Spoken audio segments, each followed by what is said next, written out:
Bonjour à tous et bienvenue pour cette nouvelle vidéo de mathématiques où aujourd'hui on va apprendre à passer d'une écriture de nombre décimal à une écriture de fraction décimale.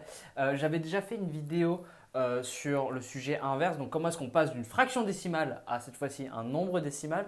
Et cette fois-ci, du coup, je traite la vidéo inverse entre guillemets. Donc voilà, si vous, au cas où vous serez trompé de sujet, n'hésitez pas à aller voir l'autre vidéo.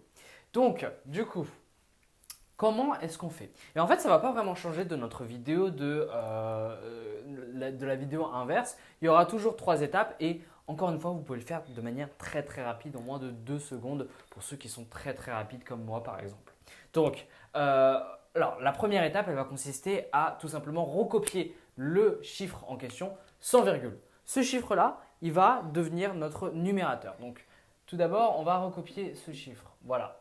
Et on va donc poser notre barre de fraction, hein, voilà, très simplement. La deuxième étape, ça va être de, tout comme l'autre vidéo, compter le nombre de chiffres qu'il y a après la virgule. Combien est-ce qu'il y a de chiffres après la virgule? Il y en a un, deux, il y en a deux. Deux. Eh bien, en fait, ce nombre-là, ce chiffre 2, il va représenter le nombre de zéros qu'il y aura sur mon dénominateur. Et comme je vous l'ai dit, une fraction décimale, je l'avais expliqué dans l'autre vidéo, une fraction décimale, elle a toujours pour dénominateur un multiple de 10. Un multiple de 10, c'est quoi? C'est 10, c'est 100, c'est 1000, etc., etc. Enfin, multiple de 10, par exemple, 20, c'est aussi un multiple de 10, mais là, j'aimerais bien insister sur le fait qu'il n'y a que des 1. Donc, c'est 1 avec un 0, 2 0, 3 0, 4 0, etc., etc. Donc, du coup, dans ce cas-ci, on a 2 zéros après la virgule. Eh bien, c'est très simple, on va mettre un 1 suivi de 2 zéros. C'est aussi simple que ça. Et là, vous avez votre réponse. Et là, encore une fois, vous pouvez vraiment le faire en 2 secondes, vraiment très très rapide. On va prendre ce chiffre-là. Bon, cette fois-ci, du coup, je vais prendre la première étape. La première étape, c'est de recopier ce chiffre-là, mais sans la virgule. Donc, ça fait 0, 2, 3, 4, 5. Et là, voilà, je mets la virgule. Hop, je m'arrête ici.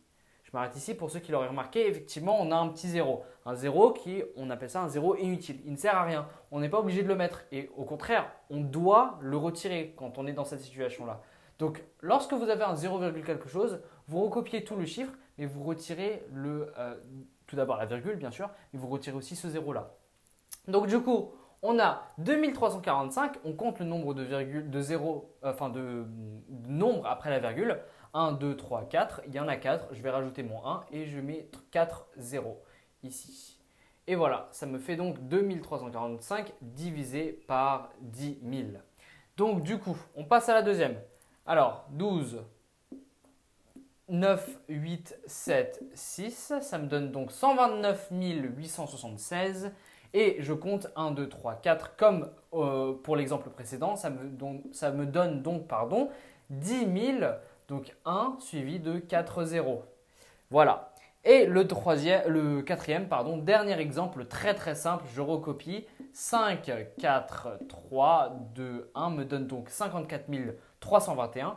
54 321 et donc du coup je compte le nombre de zéros après la virgule, 1, 2, 2 zéros après la virgule, ça me donne donc 101 suivi de 2 zéros. Donc voilà, c'est vraiment ultra rapide, j'ai utilisé à chaque fois les trois étapes qui étaient très importantes et encore une fois, voilà, vous remarquerez que si vous tapez tout ça à la calculatrice, vous obtiendrez bel et bien ces nombres décimaux.